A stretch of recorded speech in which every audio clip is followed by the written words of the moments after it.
Good morning mga ka-project. Ngayong araw, update natin yung possible twin natin sa ating munting imunan. Dahil di tayo nakapasyal ng 2 araw, so posibleng Hindi isa na totoo yan. yung possible twin natin. Kasi pang 24 days na ngayon ng itlog na possible twin. Tara, silipin natin. Yan, silipin natin. Yan na po.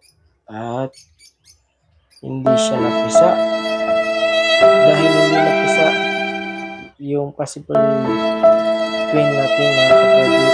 Bali, pang 24 days naman ng itlog. So, buksan natin para makita natin kung possible twin nga ba yung na-post natin na video nung nakaraang mga araw. So, tara, buksan natin yung itlog.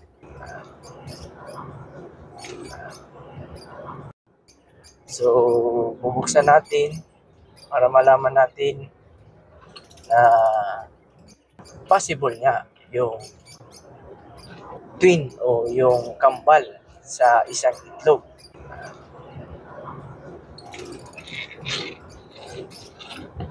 Ayan. So, ayan na. Bali, nabuksan na natin. Ayan.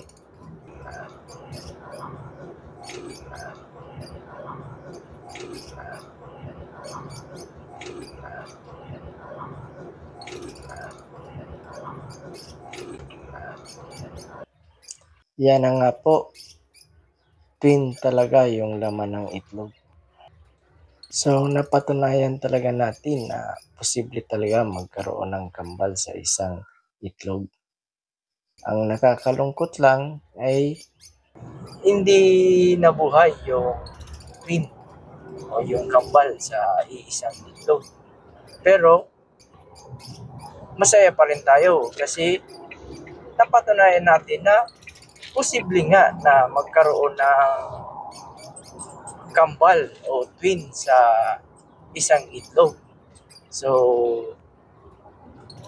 hindi pa rin tayo nabigo na yung sinasabi nating possible twin ay totoo.